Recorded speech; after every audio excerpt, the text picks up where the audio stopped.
আজ কোর্টের 17 নম্বর এজলাসে এক অভিনব কেস উঠেছে। এক ভদ্রমহিলা জীবনের মধ্যাহ্ন পেরিয়ে এসে স্বামীর সাথে আলাদা থাকতে চান নিঃস্বার্থে, অথচ তার স্বামী তার স্ত্রীকে কিছুতেই ছাড়তে চান না। বিষয়টা ঠিক এই রকম। চাকুরিরতা স্ত্রীর বয়স প্রায় 50-এর কাছে। হঠাৎ করে ইচ্ছে প্রকাশ করলেন যে তার আর সংসার করতে ইচ্ছে করছে না, সংসার করতে তার আর ভালো লাগছে না। তাই সব কিছু থেকে নিজেকে মুক্ত করতে নিঃস্বার্থে ডিভোর্স চাইছেন দাম্পত্য জীবন থেকে। কিন্তু তার স্বামী চান জীবনের শেষ দিন পর্যন্ত তার সাথে কাটাতে। একমাত্র মেয়ে তাদের জীবনে প্রতিষ্ঠিত, তাই জীবনের বাকি সময়টা স্ত্রীর সাথে একান্তে আনন্দে কাটিয়ে দিতে চান। কোর্টের চত্বরে বিশাল কৌতূহল, বিচারক কার পক্ষে রায় দেবে। কারণ দলিল কতটা পোক্ত বিচারের জন্য। শঙ্খনীল আর অনুপমা জীবনের 25টা বছর কাটিয়ে দিয়েছেন একসাথে। একটি মাত্র কন্যা সন্তানকে নিয়ে তাদের গড়ে ওঠা সংসারে কেউ কখনো অশান্তি দেখেনি। বাইরে থেকে সকলে জানতো এরা খুব সুখী। এমনকি শঙ্খনীল আর অনুপমার বন্ধু মহলে স্বামী স্ত্রী হিসাবে দাম্পতির খুব বড় একটা উদাহরণ ছিল। সেই দম্পতির এমন কাহিনী যেন মেনে নেওয়া যায় না। 25 বছরের দাম্পত্য জীবনে মানুষ যখন রজত জয়ন্তী পালন করেন, ঠিক সেই সময় অনুপমার এমন আইনি আপিল। বিচারক জিজ্ঞাসা করলেন অনুপমাকে, আপনার স্বামী কি পরকীয়া করেন?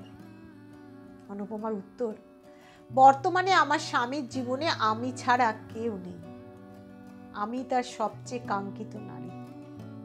বিচারক আবারও জিজ্ঞাসা করলেন, উনি কি অত্যাচারী, ডোমেস্টিক ভায়োলেন্ট হয় আপনার সাথে?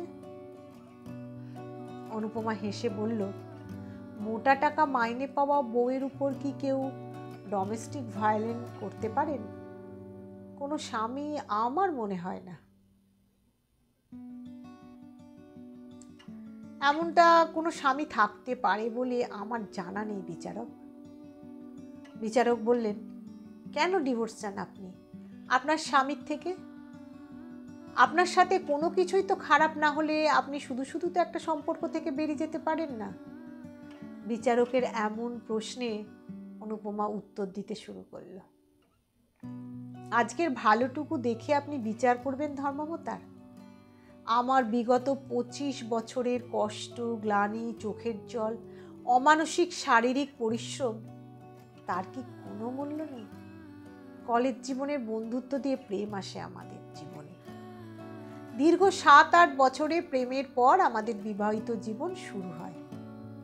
বিয়ের পরই দেখলাম আমার জীবনে সেই প্রেমিকটা হারিয়ে গেল। সে তখন তার মায়ের কাছে আমাকে আপোস করে চলার শিক্ষা দিল। তার মায়ের কাছ থেকে রান্না শেখার ইচ্ছে প্রকাশ করল। তার রোজকার জীবনের বহু কাজ আমার উপর চাপিয়ে দিয়ে স্বামী হবার মজা লুটল। স্বামীর মায়ের কাছে আমি একজন তুচ্ছ প্রতিদ্বন্দ্বী মাত্র, যাকে রোজ অতি তুচ্ছ কারণে হেনস্থা অপমান করে আমার শাশুড়ি মা তখন মজা লুটছেন। আমি তখনও কিন্তু চাকুরিরতাই ছিলাম, অর্থনৈতিকভাবে স্বাবলম্বী। তবুও স্বামীকে কাছে পাওয়ার লোভে শাশুড়ি মায়ের সমস্ত গ্লানি হাসি মুখে মেনে নিয়েছি। লোভ ছিল একটাই, আমার স্বামীর মধ্যে যে প্রেমিকটি আছে সে তার প্রেম দিয়ে আমায় ভরিয়ে রাখবে। যতই অর্থনৈতিকভাবে স্বাবলম্বী হই না কেন, বাজারে তো আর প্রেম বিক্রি হয় না যে অর্থ দিয়ে কিনে নেব। তাই নিজের উজাড় করা ভালোবাসা দিয়ে তার সংসারে মানিয়ে নিয়ে তার মায়ের সামনে নিজেকে চরম ব্যর্থ হয়ে সেই প্রেমিকের মন পেতে চেয়েছিলাম। আমি পাইনি সেই প্রেম। সেই প্রেমিক ভালোবাসার কবরে চাপা পড়ে গিয়ে একজন স্বামীকে ফিরিয়ে দিল আমার কাছে, যে খুব ভালো সন্তান, যে খুব ভালো বাবা, যে খুব ভালো বন্ধু, এমনকি খুব ভালো বশও প্রমাণিত হলো। শুধু হতে পারলো না আমার প্রেমিক। ভালো প্রেমিক চাইনি, প্রতিপত্তি থাকা অর্থবান প্রেমিকও চাইনি, শুধু সামান্য একজন প্রেমিককে চেয়েছিলাম যার বিশাল হৃদয়টুকু আমার জন্য তোলা থাকবে, কিন্তু কিছুই হয়নি। আমি সেই মানুষটার ভালোবাসার বাঁধনে পড়ে তার সন্তানের মা হলাম। সংসার, সন্তান, চাকরি সামলে যখন আমি নাজেহাল, তখন প্রতিদিন প্রতিক্ষণে আমার শাশুড়ি মায়ের গঞ্জনায় আমি অতিষ্ঠ। তখন আমার প্রেমিককে একটু পাশে চেয়েছিলাম, যে আমার পিঠের ব্যথায় হাত বুলিয়ে দেবে, যে অফিস শেষে তার ক্লান্ত শরীরটা নিয়ে আমার ক্লান্ত শরীরের পাশে দাঁড়িয়ে বলবে, চলো আজ দুজনে মিলে একসাথে ঘরের কাজগুলো সেরে ফেলি। আমি মানা করলেও সে বলবে, ক্লান্ত তো দুজনেই, অফিস তো দুজনেই করেছি, তাহলে ঘরের সবটুকু কাজ তুমি একাই বা কেন করবে? আমি চেয়েছিলাম সেই প্রেমিককে, যে তার মায়ের গঞ্জনার সামনে দাঁড়িয়ে বলবে, এর চেয়ে বেশি আমার অনুপমা কিছু করতে পারবে না, তুমি ওকে অপমান করবে না। ভুলে যেও না, অনুপমা শুধু আমার স্ত্রী নয়, সে আমার ভালোবাসাও। সে বলেনি ধর্মাবতা, আমার হয়ে একটি কথাও খরচ করেনি। সে বরং বাচ্চা হবার পরেই আমার শরীরে পেটে স্টিচের দাগ, পেটটা মোটা, রাতের পর রাত জেগে চোখের নিচে কালি পড়ে গেল, তখন সে আমার কুৎসিত চেহারাটাকে সে অবজ্ঞা করতে শুরু করে। তার কাছে সে সময় চেহারায় রং মেখে অফিস কলিগের দুঃখ ছিল বেশি গুরুত্বপূর্ণ। অফিসের পরেও বাড়ি ফিরে এসে তার সাথে চলতো ফোনে বার্তালাপ। আমি সব দেখেও চুপ ছিলাম। বহুবার স্বামীর কাছে কাকুতি মিনতি করে বলেছি, আমি তোমার প্রেমিকা হতে চাই, কিন্তু তখন আমার স্বামী অন্য নারীর মধ্যে প্রেমিকা খুঁজতে ব্যস্ত। আমি তবুও যাইনি আমার স্বামীকে ছেড়ে। বুকে পাথর চাপা দিয়ে অপেক্ষায় থাকতাম, যদি হারিয়ে যাওয়া প্রেমিকটাকে আবার ফিরে পাই কোনোদিন, এই আশায়। মেয়েকে নিয়ে তখন আমি আলাদা হয়ে যেতে পারতাম, কিন্তু আমি চাইনি আমার সন্তান তার বাবার ভালোবাসা থেকে বঞ্চিত হোক।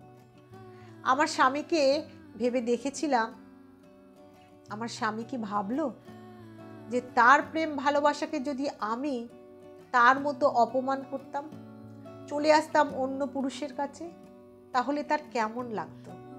সে ভাবেনি ধর্মমাতা, সে কোনোদিনই তার জায়গায় বসিয়ে ভাবেনি আমার কষ্টটা কোথায়।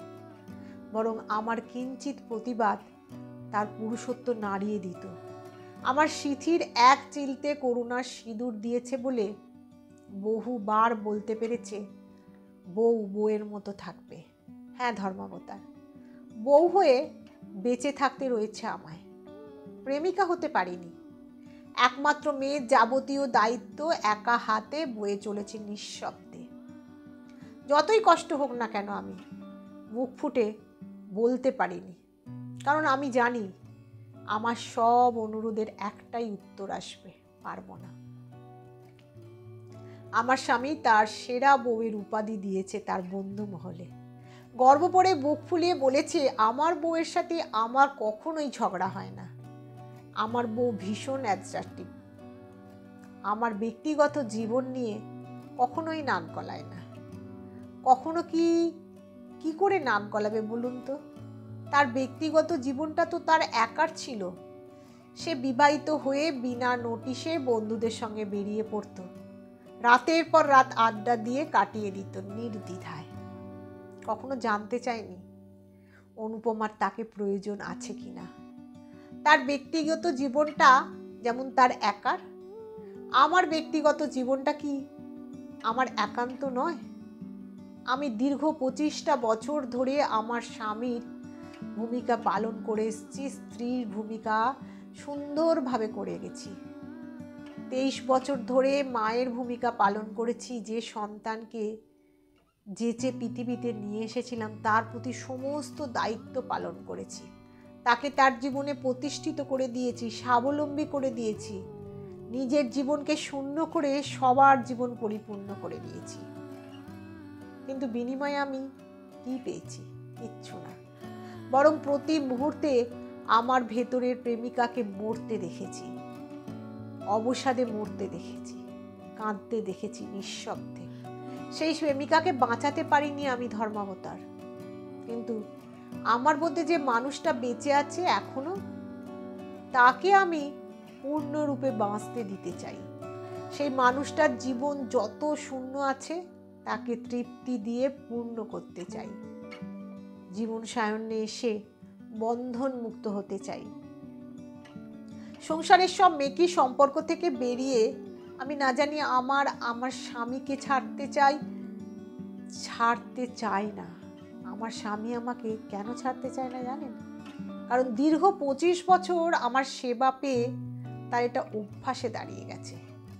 আমি আজ তার একটা অভ্যাস বা অবলম্বন বলতে পারেন, অন্ধের যষ্টির মতো। কিন্তু অন্ধ হলেই যষ্টির প্রয়োজন হয়, একটা লাঠির প্রয়োজন হয়। একজন পঙ্গুর জীবনে তার লাঠিটা তার প্রয়োজন হতে পারে, কিন্তু তার ভালোবাসা হতে পারে না কখনো। আমার স্বামীর কাছেও আমি ঠিক তাই। আজ তার একাকিত্ব জীবনে প্রয়োজন মাত্র, তার ভালোবাসা নয়। আমি এখন আমার ইচ্ছে মতো ভোরের সূর্য দেখতে চাই, পরন্ত দুপুর অবধি বিছানার আলিঙ্গনে জড়িয়ে থাকতে চাই। ইচ্ছে মতো পাহাড় দেখতে চাই, ইচ্ছে মতো নদী হতে চাই। আমি সারা রাত জেগে ডায়েরির বুকে মুখ লুকিয়ে রাখতে চাই, লিখে রাখতে চাই মনের সমস্ত কথা। পরের দিন সকালবেলা উঠে কাউকে চা জল খাবার করে দেওয়ার তারা আমাকে যেন না ঘুমের কোল থেকে তুলে না দিয়ে যেতে পারে। আমি সেই চেষ্টাটাই করতে চাই। আমি স্বাধীন হতে চাই। খুব বেশি কি দাবি করে ফেলেছি ধর্মাবতার? একটা মেয়ে হয়ে জন্মেছি বলে আমৃত্যু শুধু দান করে যাব, পাবো না কিছুই? মনুষ্য জীবন তো পেয়েছি ঈশ্বরের কাছ থেকে, তাকে উপভোগ করার অধিকার তো কোনো পুরুষ বা সমাজ কেড়ে নিতে পারে না। পারে কি আমার কাছ থেকে? তাই বন্ধন মুক্ত হয়ে মুক্ত বিহঙ্গের মতো জীবনের শেষ কটা বছর নিজের মতো করে বাঁচতে চাই। জীবনের সব ব্যর্থতা শূন্যতাকে আনন্দে পরিতৃপ্তি দিয়ে পূরণ করতে চাই। তাই জীবনের সব পিছুটান থেকে নিজেকে মুক্ত করতে চাই আমি। অনুপমার বক্তব্যে আদালত এজলাস নিঃশব্দে ভরে গেল। সত্যি কি অনুপমা অনেক কিছু বেশি দাবি করে ফেলেছে? সত্যি কি এই দাবি শুধু অনুপমার একার? এই দাবি কি পৃথিবীর সব অনুপমার নয়? পৃথিবীর সব অনুপমাই কি স্বামীর মধ্যে প্রেমিক খুঁজতে খুঁজতে ফুরিয়ে যায় না? উত্তর জানা নেই কারোর। বিচারকও স্তব্ধ। জীবনের আদালতে বিচার করা যে শুধু কঠিন নয়, সে বিচার যে বড় বেদনাদায়ক।